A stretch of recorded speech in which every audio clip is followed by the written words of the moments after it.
Gloria Griffith, and I live at 1115 Grove Street. Week, Weeks ago, the Westside residents came to the City Council to discuss the further, the future of our community. Our voices were silent, but we were promised a meeting at the end of the month. That meeting was today at 2:30. Who was there? Not the City Council.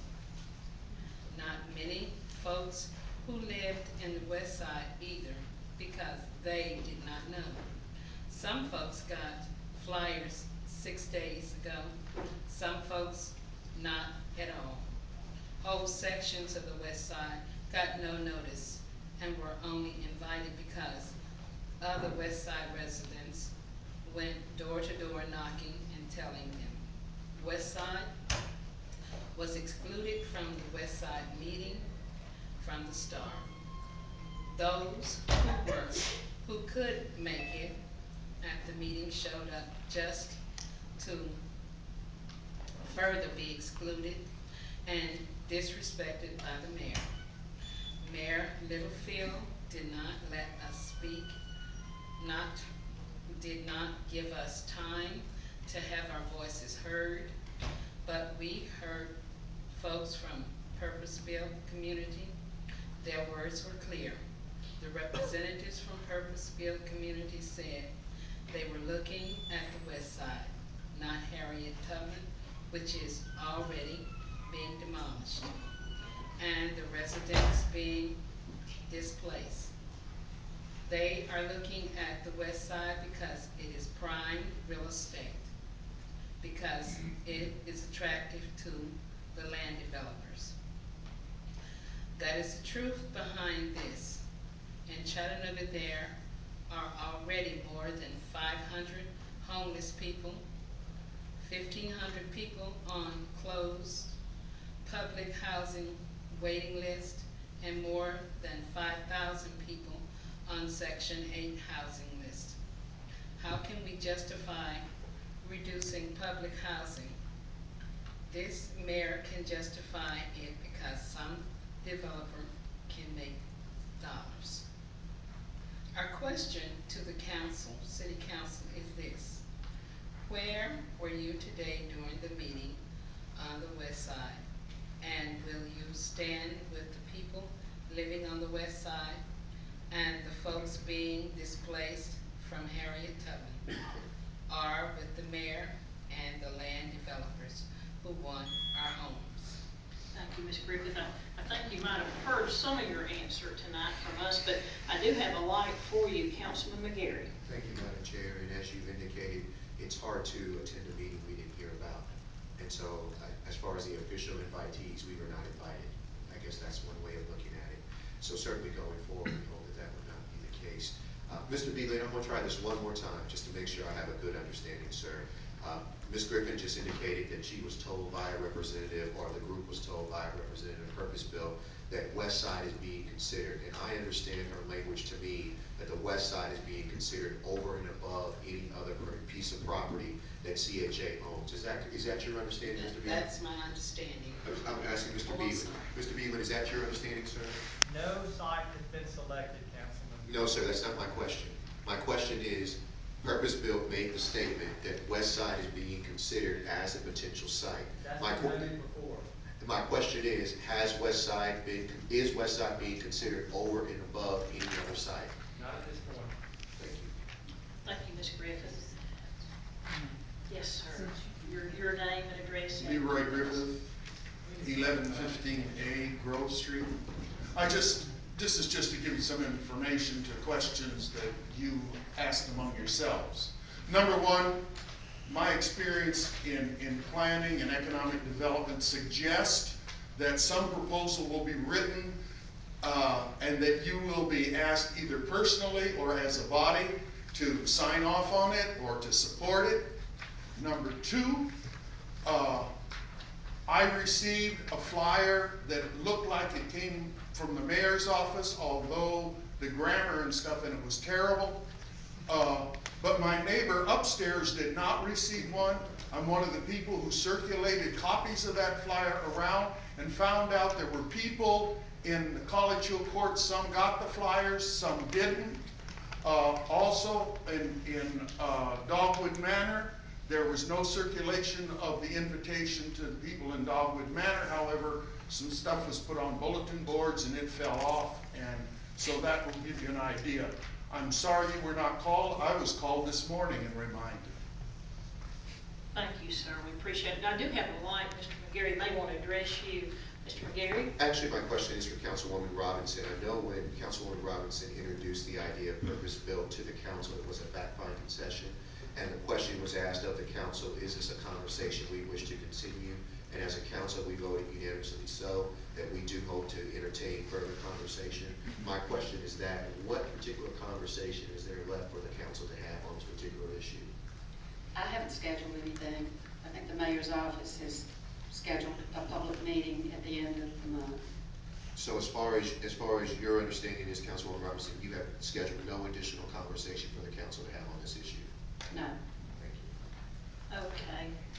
Next in line, and your name and address, and let me recognize a council light. Councilman Benson, you have something For to... the city attorney, I know we tried to get involved on the Fairmont thing, and Chattanooga Housing Authority pretty well told us it wasn't within our domain. Are we gonna have some legal rights in this matter? I think I heard someone mention Dogwood. I know we have legal rights with respect to Dogwood. So, and I'm not, I hate to say it, but I'm not at all familiar with except for what I heard here in the council about any of the matters which are being discussed here today. I'm sorry we delayed you. If you'll go ahead and give us your name and address, and you can have 3 minutes. Good evening. My name is Carl E. Kenrick. I am a resident of Gateway Towers, 1100 Gateway Avenue. I'm president of the council there, and my problem is not getting to hear any information about any meetings at any time. 12 floors of residence there, 125 apartments. We hear nothing. I'm president of the council, and I don't hear nothing from anyone about any meeting. I just got the scumbag about the meeting today by just a few words, you know, and I was in another meeting when I heard that, you know. Not only but I got a lot of residents that are very unhappy when we don't hear about things happening in our neighborhood. Because we as Scuttlebutt that we are pretty soon going to get put out too. That they're going to be tearing down everything over there in the west side. We're very unhappy about it, you know. I mostly am too, you know. Thank you for your time. Thank you, sir. We appreciate your comment. Yes, sir. Hey, Aaron Lance, 961 East 5th Street, Unit 1. I just wanted to go ahead and give you the exact quote that we got from Carol Naughton, the woman that stood here and gave the Purpose-Built Communities presentation to you. We were engaged in some conversation, a group of us here from the West Side, from Chattanooga Organized, as to why Purpose-Built was making its first initial presentation in the West Side, and why not Harriet Tubman, why not Old Maurice Potts Homes, or somewhere else. And she said, in a partial quote, essentially, what's the difference between land and prime land? Harriet Tubman's land. West Side is prime land. We're here in the West Side because the developer is interested in the West Side. You have to ask yourself, what is the bigger picture here? What's the bigger picture here? Somebody wants that land. So I just felt that the quote was good enough, so maybe y'all should hear it. Thank you. Okay, I have a couple of lights. I don't know, Mr. Lance, if they're for you or not. Councilman Rico? No, I just would like to know, have y'all talked to HUD officials any? That's, Councilman Rico, some of us may be going to Washington, D.C. to confront the issue of housing justice, and we'd sure like to have you come along with us. Actually, I want to address one other thing. If you there is a question as to the council's authority or status over the decisions that are made regards housing, especially housing redevelopment, converting public housing into a mixed income a la Hope 6. Well, not everybody here on this council was present in 2000 when the council passed a resolution to give $22 million in-kind cash contributions, services, infrastructure repairs to the Hope 6 development project that converted the old Macaulay homes into Alton Park.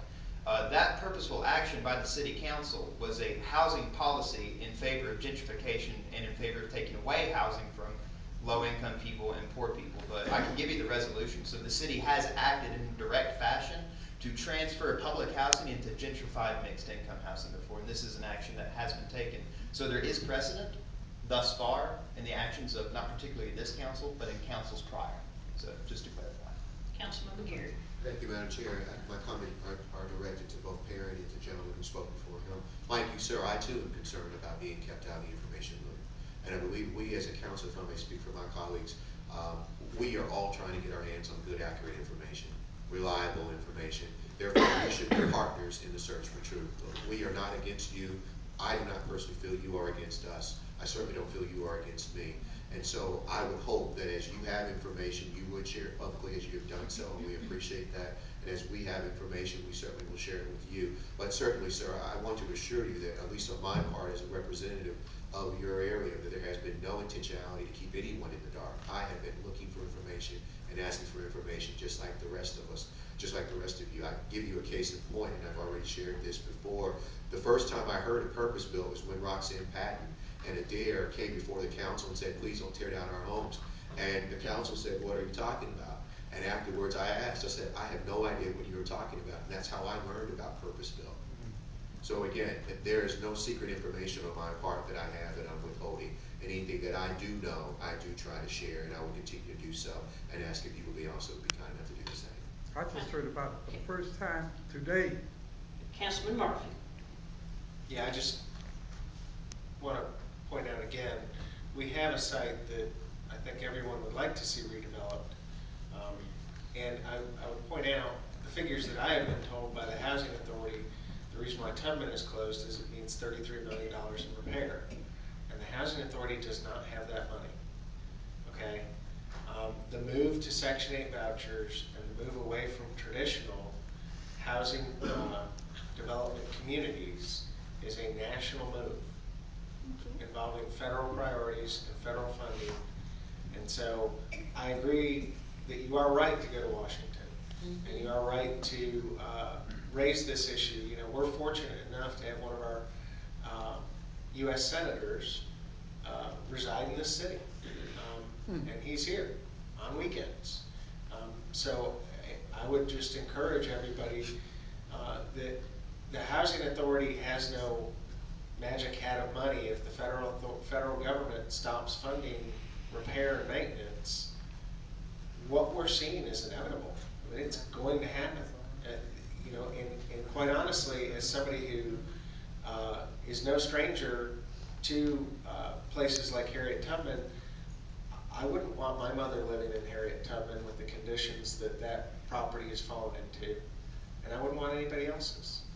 And so, fortunately, the stock on the west side is better than that. You know, thank you all for coming. Thank you for the discussion. And, you know, I don't think we as a community want a demagogue Purpose Built, because as I said before, there's a place I'd love for them to go do some work in this community. And I think y'all would too. So, thanks. Councilman Benson. Just to follow up on what Councilman Murphy said, it's Lance, City, Mr. Lance. Yeah. I want you to understand, we did, and Ms. Robinson, you remember this, we did make that appropriation to Hope 6. But once we did it because we wanted some enhancements down there, I think, but we had no control over it. We had no authority. We didn't even have to give it to them. There was federal money that came in on a grant or two that we just passed through money. But HUD is the one that's been making the decision on this, and you need to be talking to the Housing Authority. You really do. Okay, we've got one last speaker. If you'll give us your name and address, and you'll have 3 minutes. Yes, I'm going to go. My post office box is 6303, Chattanooga, Tennessee. I'm here known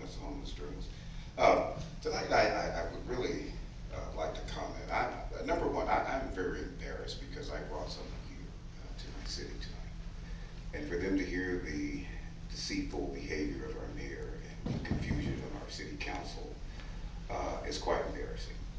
But this is the norm for me, and this is why I have to come before this council time and time again. Mr. McGarry, in reference to our conversation on last week, I think this sort of seals it, that I was also misguided in terms of meeting. I came down to discuss that $75,000, that minority money, and was misguided. In fact, I was told when I got here that I could not even enter the committee meeting, and so this is why we had a conflict of interest on your radio show. Mr. City Attorney, I did end that conversation with Mr. McGarry on his radio show, made the statement that he was interim director or executive director of the Homeless Coalition, and at which time I was sort of tossed underneath the bus on this show. But I think in 2010, you also thought that he was the interim executive director of the Homeless Coalition. In fact, you addressed a letter to him when I reported to the media and everyone else that it was conflict to have him back as interim executive director or any other position, once being a member of the council. We have had a difficult time getting anyone from the Homeless Coalition to address our concerns as homeless people. I can understand why we have a panel that's against its citizens. It's been that way since I've been here in Hamilton County, and I don't think it's going to change. What I cannot understand is why my community has a house, as they consider it, a house for all souls. There's only gay men there, from what we understand. We don't have any housing there for women and children. Some of them are still sleeping in abandoned housing, cars. So we don't have a fair assessment numerically as to how many homeless people are here in the city. Mr. Attorney, last but not least, I'm having to go before the courts next week. We have an officer that had charged me with being a suspicious person down on Main Street, which is also Mr. McGarry's district. Your office confirmed that there was not a 911 call. This is important because when I'm stopped by one of your officers and I'm told that he's received a 911 call to arrest me, and no one can find this 911 call, and I have people standing here talking about arresting every African American man in my community, in your city, that becomes a protest, Mr. McGarry. And I'm hoping that some of you will decide to meet with Monty Bell, because we've had a judge that repeatedly tried to arrest me, and we have that problem no I'm more. gonna have to cut you off there because your time is Yes, up. ma'am. Yes, ma'am. But I will say, Mr. Bell, that in the future, I will ask you to keep any comments that may relate to discussions you've had with Mr. McGarry on his radio show on the radio or with him personally, because his radio show is not the business of the council. I understand, Ms. So Lamb, but we on don't- occasions, he will discuss matters of the council, so that's Well, a that's twofold his radio situation. show, but Yes, not, ma'am. I don't wanna I have a do discussion understand. about his radio show here at the council. Yes, ma'am, I do Thank you, understand. sir. I appreciate you letting me And have thank you that very input much. with you. Yes, ma'am. Thank you. Yes, sir. Now, are you standing up to come next to the mic? Yes. Okay, is there anyone else? All right, this will be our last speaker. We'll need your name and address, and you'll have 3 minutes. Yes, my name is Franklin Davis. My address is 1624 Hickory Place. I also have property with my mother at 807 Bell Circle in the North Brainerd area.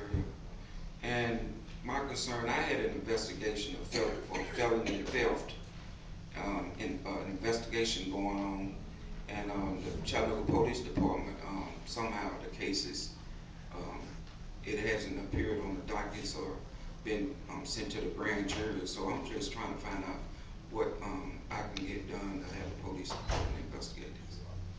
Okay, we have, if our captain with the police department will raise his hand, if you'll see him, sir, and he can perhaps direct you or give you some information, see if we can help answer your questions. All right, thank you.